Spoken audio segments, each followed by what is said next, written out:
오늘 말씀의 제목을 그리스도인의 신앙생활은 어떤가, 이런 주제의 말씀인데, 성도다운 모습이 어떤 것일까? 어떻게 하면 정말 성도일까? 물론 여러 가지의 얘기를 할 수가 있겠습니다만은 정말 성도다운 성도가 어떤 것인가? 이걸 생각해 볼 때 오늘 로마서 12장에가 중점이고 그 이후의 장에도 보면 그리스도의 신앙생활에 대한 자세한 얘기가 나와 있어요. 이 말씀에 보면 그러므로 정말 우리는 우리 모습에서 성도다운 성숙한 모습, 그리스도의 사람으로서 어느 누구 보더라도 당당히 살려는 노력을 많이 합니다. 어떻게 하면 믿음으로 살아가 볼까? 어떻게 하면 성숙한 믿음을 가질까? 우리는 그런 생각을 늘 해요. 그런데 그렇게 되지 않을 때가 너무 많아가지고 스스로 내 자신이 소외되고 좌괴되고 낙심할 때가 많다 이것입니다. 그러나 이건 하나의 기호에 불과해요. 정말 내가 항상 믿음을 갖고 있다 보면, 내가 잘하겠다는 마음을 먹으면 하나님께서 거기 기름 부으시거든요. 그래서 나는 우리 성도들이 한 해를 보내면서 정말 성도다운 성도의 모습, 정말 성숙한 모습, 그리스도인의 생활로 어울리는 모습, 그런 모습이 되어지기를 주의 이름으로 축원합니다. 우리가 솔직하게 삶을 돌이켜보면 여전히 부족했던 모습만 머리에 떠올리게 되죠. 그래서 우리는 여전히 성도다운 게 무엇인가에 대한 고민을 또 하게 됩니다. 주변에 아는 어떤 사람이 나도 교회 집사요, 나도 신실한 신자요, 나도 예수를 중심에 모시고 삽니다. 어느 정치가도 이렇게 나와서 얘기한 적이 있죠. 자신이 집사라고 또는 신실한 성도라고 밝히는 일을 보면서 놀라운 것은 그 사람에게 정말 집사다운 성도다운 삶이 모습이 보여지냐 그 말이에요. 그렇기 때문에 여러분, 이 문제가 정말 신앙에 대한 정체성에 대한 문제가 생기게 되고, 오히려 교회 믿는 것이 폄하되게 되고, 교회 믿는 것이 조롱거리가 되고, 교회를 나가는 것이 우스거리가 될 수밖에 없는 것이 우리의 오늘날 현실이라고 저는 볼 수 있습니다. 아마 코로나 방역이 때문에 이후에 더 그런 일들이 훨씬 더 많아진 것 같아요. 이런 걸 우리가 생각해 본다면 우리만이라도 정말 그리스도의 신앙생활이 어떤가, 어떤 것이 성숙한 모습인가, 여기에 대한 초점을 맞춰가면서 은혜 충만한 믿음의 시간이 되기를 주의 이름으로 축원합니다. 웃긴 얘기지만 어느 사람이 천국에 갔어요. 근데 천국에 가보니까 사람이 올라올 때마다 하나님께서 반겨주시는데, 처음에 이 광경을 지켜보니까 천사가 말합니다. 어느 성도님이 도착했습니다. 그러니까 하나님께서 말씀하실 때 빙그레 웃으시면서, 그래 성도야 잘 왔다 수고했다 이렇게. 그 다음에 또 어떤 사람이 또 오는데, 그 사람이 누구냐, 어느 집사가 도착했어요. 천사가 말한다. 어느 집사님 도착했습니다. 그랬더니 그 목사님, 하나님께서 어떻게 하냐면 크게 박수를 치시면서, 그래 누구누구 집사야 참 내가 수고 많이 했구나, 그러면서 아주 아낌없이 칭찬을 해요. 그리고 조금 있으니까 어떤 분이 또 오는데 천사가 말합니다. 어느 장로가 도착했습니다. 그러니까 이 하나님께서 벌떡 일어나시더니 그 장로의 손을 잡고 반갑게 맞아주면서, 그래 장로야 참 수고했다, 얼른 오니라 하면서 그냥 좋아하시는 거예요. 조금 있으니까 또 누가 도착했어요. 그랬더니 천사가 말합니다. 어느 목사님이 도착했습니다 하니까 하나님께 벌떡 일어나, 아이고 반갑다 목사 반갑다면서 참 수고 많이 했다 이렇게 칭찬하더라는 거예요. 그걸 다 보던 이 사람이 생각할 때, 아니 내려가면 계급이 있는데 천국에 올라와도 무슨 계급이 있는가? 성도가 오니까 성도야 수고했다 그러고, 집사가 오니까 아이고 집사야 벌떡 일어나 수고했다 그러고, 장로가 오니까 그냥 박수를 치면서 수고했다 그러고, 목사가 오니까 벌떡 일어나 뛰어나와서 수고했다 그러니 여기도 다 계급이 있는 거구나 이렇게 생각했는데, 알고 보니까 하나님이 그렇게 말씀하시지 않는 거예요. 왜 그렇게 하셨습니까? 물어보니까 목사나 장로가 천국에 온다는 것이 이렇게 오랜만이구나 그러는. 여러분, 이 말은 뭐냐면 직분이 올라가면 올라갈수록, 오래 믿으면 믿을수록 여러분 천국에 온 사람이 적다는 거예요. 오직 감으로 쓰면 가뭄에 홍수 난 것처럼 우리 하나님 기뻐하셔서 벌떡 일어나 손을 잡고 잘했다, 어서 와라, 얼른 와라 이렇게 하겠냐고 말이야. 이건 웃자고 하는 얘기입니다만은 여러분 그런데 하나도 안 웃네. 어쨌든 여러분 믿음의 생활이 더 잘할 것 같은 사람이 사실은 그렇지 못한 경우가 있더라고요. 이것은 바로 우리가 어떻게 사는가, 어떻게 살아가는가, 어떻게 해야 성도한 것인지 여러분 늘 고민해야 되는 우리의 모습이라고 저는 의심하지 않습니다. 아무 생각 없이 신앙생활을 하다 보면 사실 믿음과는 거리가 먼 삶의 모습을 가질 수가 있어요. 그렇기 때문에 우리는 항상 깨어있는 믿음의 모습을 보이시길 바랍니다. 그러면서 오늘 우리는 과연 성도다운 게 무엇인가 중요하게 생각합니다. 여러분 코로나가 발생한 지 꼭 2년이 지금 지났지 않습니까? 이것 때문에 얼마나 나라와 민족의 정체성이 방향을 잃어버릴 일이 얼마나 많았습니까? 여러분 경제, 정치, 모든 문화 마찬가지. 뿐만 아니라 우리 종교계도 마찬가지입니다. 여러분 과연 이 일이 이 문제 때문에 과연 우리는 믿음의 방향을 제대로 설정했던가? 아니면 개인적인 생각과 이기적인 생각과 또한 모든 일에 협력하지 못했던 이런 일들이 여러분 끊임없이 도전되고 이 속에서 우리가 살아가는 모습을 통해서 여러분 그래도 여기까지 우리는 지켜온 거예요. 여러분 소상공인도 이제 다 빚내고 망하고 엎고 닫고 직장 잃어버리고 여러분 이런 엄청난 일들이 2년 동안 겪으면서 여러분 보통 낙심하는 건 아니에요. 여러분 모든 교회도 마찬가지입니다. 많은 교회가 어려움을 당하고 있어요. 무려 10,000개 교회 이상이 지금 무너졌다고 종교계 뉴스는 현재 나오고 있는 것입니다. 여러분 교회 개척을 지금 못하고 있어요. 우리 지방에도 100개가 훨씬 넘지만은 교회를 개척 못하는 교회가 벌써 2년 동안 아무도 없어요. 이런 정체성 가운데 우리가 살아가고 있는 우리들이 그나마 믿음 가지고 나온 여러분이 주를 바라보는 여러분이 신앙에 있는 여러분이 여러분 그리스도다운 신앙생활을 잘해서 이 위기를 잘 모면하고 아버지 축복을 받아 나가는 그리스도의 삶다운 은혜를 얻는 저와 여러분 되기를 주의 이름으로 축원합니다. 그러면 어떤 것이 신앙의 성숙이고 전부인가?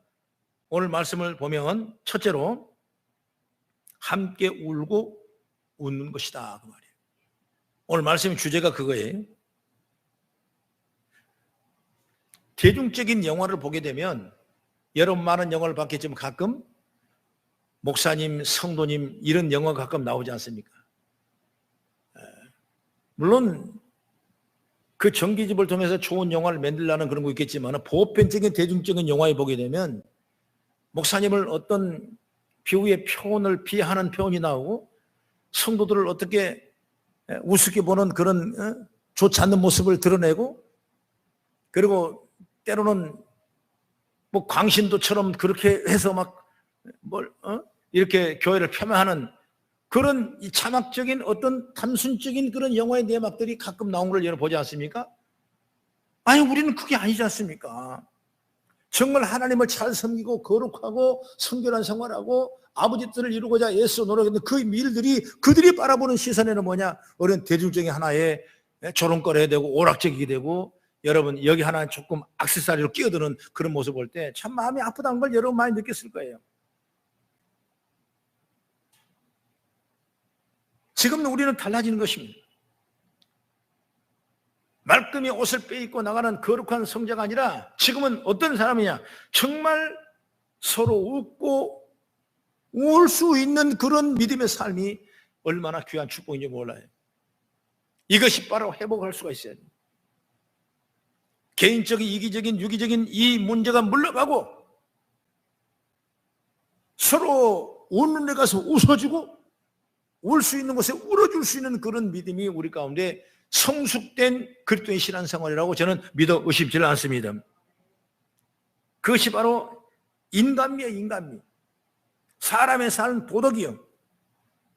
융통성 없이 신앙적인 열심만 내세우는 사람이 아니에요. 적어도 오늘 본문은 그렇게 말씀하고 있지 않습니다. 즐거워라. 웃어라 그 말이에요. 웃어라. 그리고 슬퍼하라. 여러분, 울고 웃는 건 인간의 가장 여러분 기본적인 모습이에요. 가식하지 말고 아픈 데 가서 정말 아파주고 기쁜 데 가서 기뻐해주고 칭찬하면 칭찬해주는 그것이 바로 우리의 진정한 인간다운 가장 인간미라는 것입니다. 그걸 생각할 때 우리가 자칫 외식적이고 의식적인 사람으로 종교적인 사람으로 변하지 않냐, 이걸 생각하는 거예요. 오늘 이걸 생각한다면 저와 여러분들이 다시 한번 우리가 이 믿음을 회복하셔서 울 수 있는 곳에 울어주고 웃을 수 있는 거 칭찬해주는 그런 사람. 여러분, 사람은 웃을 때가 있고 울 때가 있는 것입니다. 그럴 때 그 감정을 그대로 드러나는 게 정상적이고 건강한 삶이고 이것이 바로 그리스도의 신앙생활이라고 나는 생각하고 있는 것입니다. 오늘 바울은 그런 모습을 얘기하고 있어요. 그렇기 때문에 너무 정제된 삶을 살려고 스스로 위축될 필요가 없어요. 기쁠 때는 아하 웃고 슬플 때는 같이 울고 이런 자연스러운 모습, 내추럴 모습, 이런 모습이 바로 진정한 하나님의 복이라고 나는 의심하지 않습니다. 신앙이 너무나 경직되고 구별되는 건 아닌 것입니다. 신앙도 여러분 사회 공동체 한 일부분이에요. 바울은 여러분 하물며 제사장에 내려오는 그 고기도 먹으라 그랬습니다. 바리새인과 서기관들은 그게 아니다고 그렇게 말을 했어요. 그러나 아니다. 네 양심에 꺼림이 있고 죄가 되지 않다면 그걸 먹으라 그랬습니다. 우리는 구별되게 천국에 사는 사람이 아니라 어찌보면 세상 속에 빛과 소금의 역할을 감당하고 있는 사람인 줄 믿으시기 바랍니다. 그래, 집사님 오니까 내가 힘이 나네요. 세상에서 이런 소리를 들어야 돼. 목사님이 우리 사업장에 오시니까 힘이 나네요. 장로님이 오시니까 내가 힘이 나네요. 여러분, 그런 일이 우리에게 있어야 되는 거예요. 이것이 바로 우리가 세상 속에 살아가는 빛과 소금의 사명을 감당하는 그런 놀라운 능력의 역할이라고 저는 생각하는 것입니다. 여러분, 예수님의 생애 어떻게 생각하십니까? 우리가 바라볼 수 없는, 근접할 수 없는 삶입니까? 그렇지 않아요. 예수님을 보면 즐거운 슬픔이 그대로 묻어나는 걸 볼 수 있어요.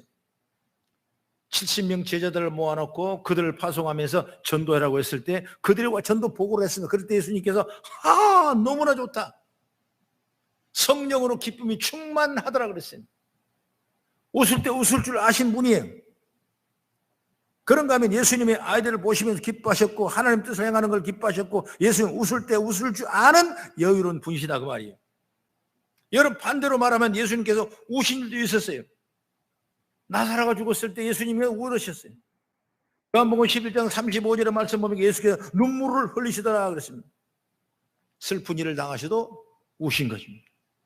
그냥 우는 게 아니라 눈물을 흘리셨어요. 말 아니라 불쌍한 곳에 가서 우셨어요. 목자 없는 양같이 외롭게 걸어가는 걸 보시면서 불쌍히 여기셨어요. 여러분, 오병이의 현장을 아지 않습니까? 현장에 배고파 굶주리고 어려워하는 그들을 뭘 봤습니까? 무리들을 불쌍히 보셨다고 그랬어요. 불쌍한 그들의 마음을 보시고 그때부터 주님께서 원하신 건 뭐냐? 그들의 떡을 먹이기로 약속하신 거예요. 우리 주님은 그런 분이에요. 여러분, 우실 때는 우신 분입니다. 사람들이 어려움을 당할 때 운 것이 아닙니다. 당신에게 다가오는 어려움을 놓고도 인간다운 모습으로 보이셨습니다. 그래서 겟세마네 동산 올라가서 기도하시던 예수님 고민하며 슬퍼하는 그런 모습을 볼 수 있어요. 고민했다, 인간다운 모습이죠. 여러분 한번 찾아봅니다. 마태복음 26장 37절 8절의 말씀 보면 시작. 베드로와 세베대의 두 아들을 데리고 가실새 고민하고 슬퍼하사 이에 말씀하시되 내 마음이 매우 고민하여 죽게 되었으니 너희는 여기 머물러 나와 함께 깨 있으라 하시고, 예수님은 고민하고 슬퍼하셨어요.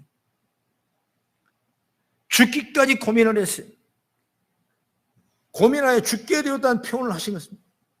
그래서 문제를 가지고 간절하게 기도하셨어요. 이렇게 주님은 고민을 합니다. 슬퍼했으며 탄식했습니다. 여러분, 얼마나 인간다운 모습입니까? 더 장황하게 얘기를 한다면 예수님께서는 분노하실 때 분노하셨어요. 성전에 가셨을 때 성전이 회파되고 난장판이 되고 예배를 드리지 않고 자기 유익과 판단에 따라 더럽혀진 성도로 갔을 때 여기는 만민이 기도한 집이라고 말하면서 예수님께서는 채찍을 만들어 다 쫓아내시고 가판을 엎으시고 분연히 화를 내신 분이 누구냐? 바로 예수님이세요.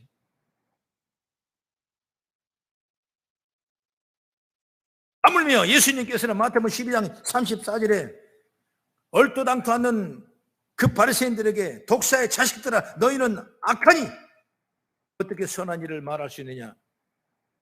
이는 마음에 가득한 것을 입으로 말함이라 이렇게 꾸셨어요. 어찌 보면 분노를 때로는 욕으로 표현하기 시작했어요. 그리고 예수께서는 바리새인과 서기관들을 향하여 회칠한 무덤이라고 따끔하게 말씀하셨습니다. 주님은 결코 분노에 휩싸이지 않으셨어요. 하지만 분노할 자리에 슬쩍 자리를 피하는 분도 아니라고 말이에요. 오히려 당당하게 그 분노적 적나라하게 표현하신 분이 바로 예수님이세요. 어찌 보면은 똑같은 우리와 성령이에요. 여러분 화날 때가 있지 않습니까? 기뻐할 때가 있지 않습니까? 여러분 무조건 분노를 표현하는 건 아니에요. 공의적이고 사랑적이고 정의적인 분노를 표현하는 것이에요. 이런 인간적인 우리 모습을 예수님 중에 찾아보는 겁니다. 저는 이 설교를 준비하면서 갑자기 제가 카톡에 제가 썼어요. 어젯밤에 썼어요. 제가 우리 간사한테 한번 띄워보라고 그랬어요. 보내가지고 제가 한번 읽어볼게요. 성도가 분노할 자리에서 분노하지 못하는 건 역시 비겁한 것이다. 정의가 무너지는 자리에서 성도는 분노를 해야 된다. 하나님의 공의가 무너진 자리에서 성도는 화를 낼 수 있어야 된다. 서민들의 삶에 권력이 유린되는 거 볼 때면 성도는 당연히 분노해야 됩니다. 물론 그 분노에 삼킴을 당해서는 안 됩니다. 그러나 하나님의 공의, 사랑, 정의가 무너지는데도 불구하고 침구하고 있다면 그건 비겁한 것입니다. 너의 아픔과 즐거움 동참만 해야 됩니다. 성도는 웃을 자리에서 웃을 줄 알아야 됩니다. 울 자리에서 울 줄 알아야 됩니다. 세상의 사람들과 함께 울고 웃게 하는 성도의 바른 모습이 결코 세상에 동떨어져서 전혀 다른 삶을 사는 것이 아니다. 세상과 함께 하는 것이 가장 인간적인 모습이다. 그 말. 이 말을 내가 보면서 한번 써봤어요. 묵상해 보니까 동고동락이라는 산자수가 나와요. 동고동락이 뭐냐면 괴로움과 즐거움을 함께 한다는 겁니다. 여러분 성도는 괴로울 때 함께 괴로워하는 거예요. 슬퍼할 때 함께 슬퍼하는 거예요. 여러분 즐거워할 때 함께 즐거워하는 거예요. 함께 거하는 것이 여러분 진정한 하나님의 복이고 그때 신앙생활인 줄 믿으시길 바랍니다. 그 다음에 둘째로 뭐냐면 우리는 그러면 누구와 함께 울고 웃어야 되는가 그 말이에요.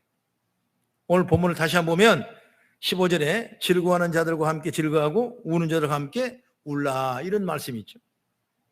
우리가 웃을 일에 함께 웃어주고 울 일에 함께 울어주는 나보다 약한 자에게 다가가서는 행동해야 된 줄로 믿습니다. 이 부분에 있어서도 예수님을 생각하면 자연스럽게 결론이 나와요. 예수님께서는 권력 있는 자들에게 가까이 하여 자신의 유익을 도모한 적이 한 번도 예수님은 없었어요. 예수님은 어떤 분들과 하신 거 하셨습니까? 예수님은 누가복음 7장 34절의 말씀 보면은 인자는 와서 먹고 마시되 너희가 말이 보라 먹기를 탐하고 포도주를 즐기는 사람이요 세리와 죄인의 친구로다 이렇게 말씀했습니다. 예수님은 그런 사람이에요.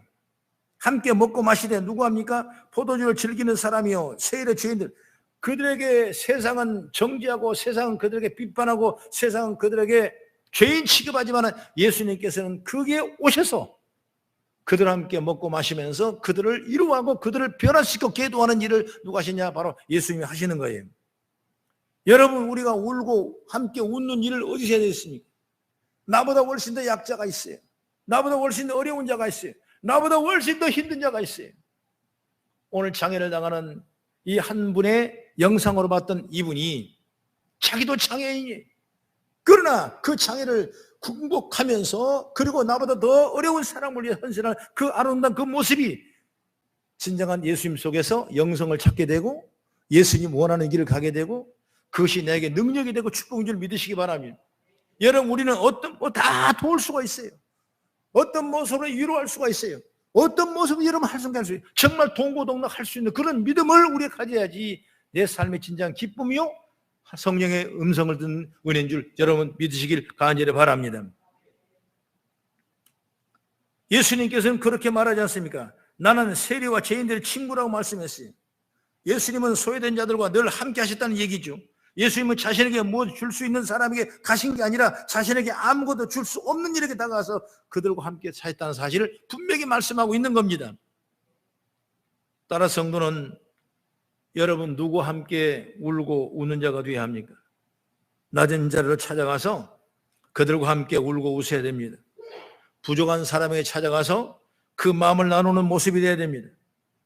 우리가 성탄절을 대강하는 대강림절이 다가오고 다음 주에 성탄 감사주일 예배로 우리가 예배를 드리게 되는데 1년의 마지막 달이고 또 마지막 주일이고 주님이 도성 인신하여 가장 낮은 곳에 오셔서 가장 낮은 사람을 만나시고 그들을 이루어서 오신 그 모습을 우리가 영상으로 그려보면서 우리도 예수님의 은혜를 입어가는 그런 아름다운 모습이 되길 주의 이름으로 축원합니다. 예수님은 여러분 의인에 오신 것이 아니요 예수님은 좋은 곳에 오신 것이 아니에요. 예수님은 어디 오시냐? 가난하고 헐벗고 굶주리고 죄 가운데 있는 사람을 위해서 오셔서 그들을 죄의 사함받게 하시고 그들을 이루하시고 그들의 복을 주시고 그들에게 내일의 비전을 주신 분이 누구냐? 바로 예수님이세요. 바로 우리가 그리스도의 근본된 신앙생활은 뭐냐? 바로 이런 삶의 영성을 가져야 된다고요. 나는 파포 목사님 계시지 않습니까? 그게 오래됐는데 이제 한 4, 50년 되니까 나이가 막 먹었더라고요. 얼마 영상으로 제가 한번 설교를 듣는데 지금 외국에 나가서 밥 퍼주고 뭐 퍼주고 하는 그런 분을 봤어요. 그래도 내가 한번 모셔서 존경을 받았지만은 끊이지 않고 계속 하신 모습. 이것이 교회구나. 일을 하는 저런 목사님이 있었기 때문에 아직은 한국 교회가 살아있구나. 여러분, 우리는 작은 소심에 불과하고 조그마한 교회에 불과하지만은 우리 각 사람 한 사람 한 사람이 그런 마음을 좀 갖자 이거예요. 교회가 어려우면 어려운 줄 여러분 알 수 있어야 돼요. 여러분 이웃이 어려우면 어려움도 알 수 있어야 돼요. 그것이 정말 우리가 사랑하는 것이고 예수를 믿는 사람인 것이고 이것이 마음을 같이 하는 성도고 이것이 그리스도인의 진정한 성숙된 생활인 줄 저는 믿습니다. 그러면 하나님이 우리에게 더 큰 풍성한 열매를 주시고 더 길을 열어주시고 함이 동행할 줄로 믿습니다. 그 다음 마지막으로 세 번째, 내가 무언가 되었다는 생각을 내려놓아야 된다. 그래야 성도다운 신앙생활이고 마음을 같이 하는 신앙생활인 줄 저는 믿습니다. 나를 내려놓지 않고는 결코 일을 할 수 없어요. 내 속에 나라는 것이 살아 올라오면 진정으로 우리는 그 누구와도 함께 울거나 웃을 수가 없어요. 그저 웃어주는 척하고 울어주는 척 할 뿐이지 내 자신을 내버려야 돼요. 내려놓아야 돼요. 내 자신이 아무것도 아닌 것을 인정하고 하나님이 나를 이곳에 서게 하신 것을 알게 되면 정말로 여러분 내세울 게 하나도 없어요. 그러면 그런 자리에 할 수 있는 최선을 다하고 싶은 마음이 들게 되죠. 그리고 지금 만난 이 사람들이 조금이라도 더 나아지는 모습이 되기를 사모하게 되는 것입니다. 그러면 나를 세울 시간이 없는 거예요. 나는 드러나지 않더라도 나는 없어지더라도 이들에게 이루어지는 것들이 내 기쁨이 되고 그래 비록 실제적으로 그들과 함께 울 수도 있고 또 그들과 함께 웃을 수도 있는 그런 은혜를 저 여러분이 허락하는 역사가 있기를 간절히 바랍니다. 오늘 말씀 보면 16절 한번 같이 봅니다. 16절 보면 뭐라 그랬죠? 시작. 서로 마음을 같이 하며 높은 데 마음을 두지 말고 도리어 낮은 데 처하며 스스로 껴 지혜 있는 채 하지 말라. 이렇게 말씀했죠. 그 열매가 어디가 있습니까? 17절의 말씀 보니까 악을 악으로 갚지 말라. 사람 앞에 선한 일을 행하라. 그 다음에 18절의 말씀 보면 할 수 있거든 서로 화목하라. 그 다음 20절 말씀 보면 원수가 줄이거든 먹이고 목마르거든 마시게 하라. 그리고 21절에 악에게 지지 말고 선으로 악을 이기라 그랬습니다. 오늘 바울 사도는 이 로마서 12장의 말씀을 결론을 내면서 우리에게 이렇게 성숙의 열매를 맺도록 우리에게 요구하신 줄 믿으시기 바랍니다. 그러려면 어때요? 나를 비워야 되는 거예요. 내가 자라나고 내 속에 내가 살아나면 절대로 여러분 이런 일 할 수가 없어요. 겸손히 내가 주를 드릴 수 있는 그런 마음, 그것이 나에게 참된 지혜고 능력이고 축복인 줄 믿으시기 바랍니다. 이 세상은 다변한 사람이 많아요. 공부 잘하는 사람 있고 못한 사람도 있고, 출세한 사람 못한 사람도 있고, 가난한 사람도 있고 부하는 사람도 있고, 아픈 사람도 있고 건강한 사람도 있고. 여러분, 세상은 정말 다양다변해요. 그러나 그 속에서 마음의 근심과 어려움과 낙심과 아픔을 당하는 교우들이 있다는 것입니다. 그들을 위해서 우리가 기도해주고 그들을 위로해주고 그들에서 마음을 같이 했을 때, 진정 그리스도 신앙 성숙한 모습이었을 때, 오늘 성탄의 기쁨을 맞이하는 오늘 성도의 삶이 되고, 코로나 시대 어려운 이 환경에 이겨나갈 수 있는 힘이 되고, 하나님의 그 권능을 부어주셔서 감당할 만한 일을 할 수 있는 저와 여러분의 사업장이 되고 여러분의 직장이 되고 여러분의 가정이 될 줄 저는 믿습니다. 사랑하는 우리 성도 여러분, 성도가 무엇을 하는 사람입니까? 성도는 세상에 어렵고 힘든 저들과 함께 웃고 우는 자들입니다. 그들 편에 서는 겁니다. 그들 편에 서기 위하여 자신의 특권, 지혜, 신분, 자격, 나란 자체를 다 내려놓고 진정 그 속으로 들어가고, 그리고 그들과 함께하는 자가 되고, 그럴 때 십자가 되는 예수 그리스도의 보혈의 생명력은 소리 없이 우리들 속에서 세상으로 줄기차게 뻗어나가는 역사가 일어날 줄 저는 믿습니다. 얼마 남지 않은 2021년, 저도 어떻게 지낸지 모르겠어요. 뭘 했는지도 기억이 나지 않아요. 뭔가 열매를 찾나면 찾는 것이 없는 것 같아요. 때로는 아픔의 고통의 소리가 내게 들리고, 마음의 탄식이 들리고, 내가 뭘 했나? 이렇게 심란할 때가 있어요. 기도할 때마다 자꾸 생각나는 것입니다. 이건 성령이 주신 내 마음이라고 생각해요. 이걸 우리가 다시 거울 삼아 반면 교선한다면 이제 우리는 더 큰 희망과 용기를 가지고 마음을 같이 하는 성도, 그리스도의 신앙생활, 성숙한 신앙생활, 믿음을 가지고 오늘 담대히 나가는 우리 성도가 다 되었어. 그리스도의 영광이 우리 삶을 통해서 주장되고 일어나는 역사가 있기를 저는 주의 이름으로 축원합니다. 기도하겠습니다.